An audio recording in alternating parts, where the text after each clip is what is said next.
Bonjour chers apprenants, nous allons aborder avec vous aujourd'hui les lois de Mendel, la première et la deuxième loi de Mendel, à la suite de l'étude du monohybridisme à dominance et du monohybridisme avec codominance. Activité 4, d'abord le contexte.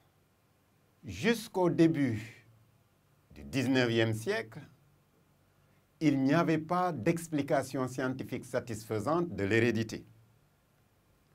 C'est en février 1865 que Mendel fit une communication qui, pour la première fois, allait démontrer les mécanismes de la transmission des caractères spécifiques à travers des lignées.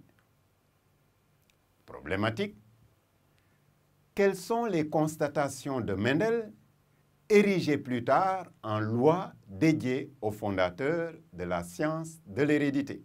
Document. Dans le monohybridisme à dominance comme dans le monohybridisme avec codominance, le croisement de lignées pures donne toujours une F1 uniforme et une F2 hétérogène.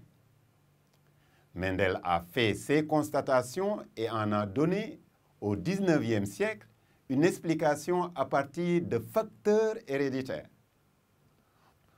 Pour expliquer l'hétérogénéité de la F2, il postula l'existence de couples d'éléments cellulaires, facteurs héréditaires, capables de se séparer lors de la formation des gamètes de la F1, bien qu'il ignorait les chromosomes, la méiose, l'ADN et les gènes.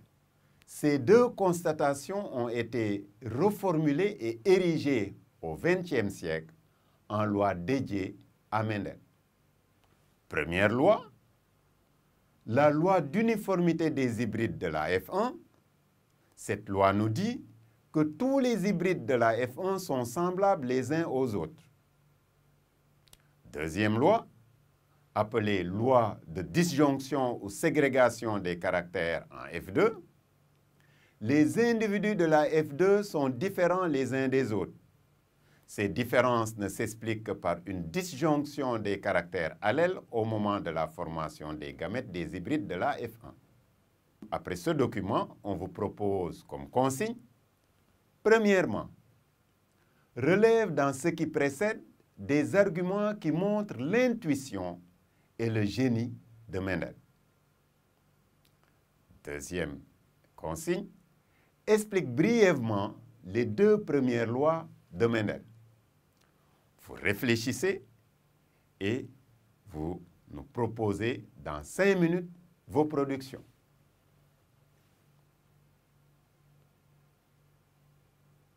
Bien.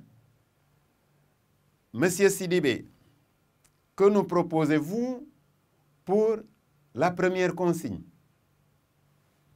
C'est bien les facteurs héréditaires imaginés par Mendel au moment où l'on ignorait les chromosomes et la méiose sont exactement les allèles qui commandent les caractères héréditaires et qui se disjoignent au cours de la gamétogénèse. La gamétogénèse qui est la formation des gamètes.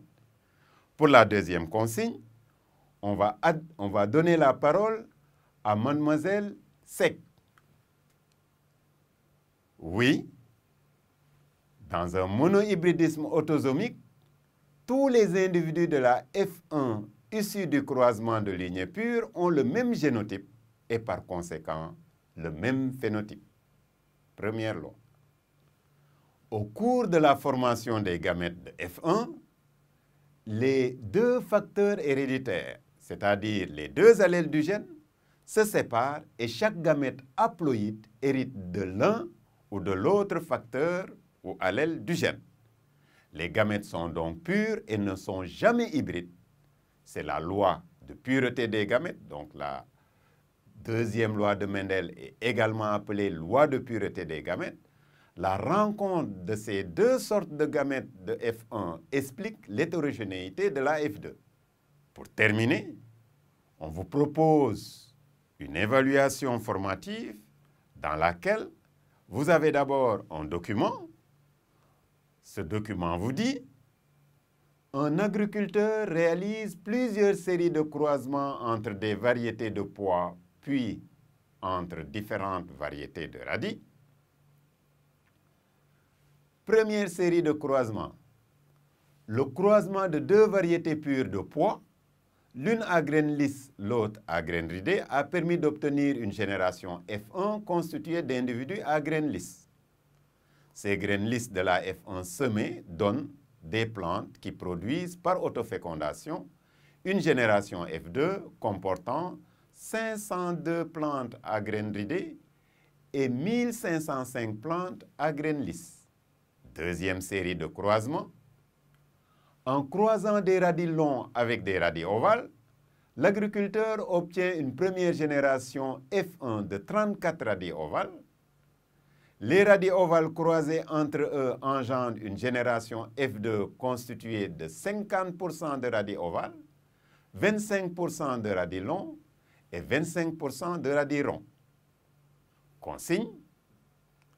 Premièrement, interprète la première série de croisements. Deuxièmement, détermine les résultats attendus du croisement d'une plante à graines lisses de la F2 avec une plante à graines ridées.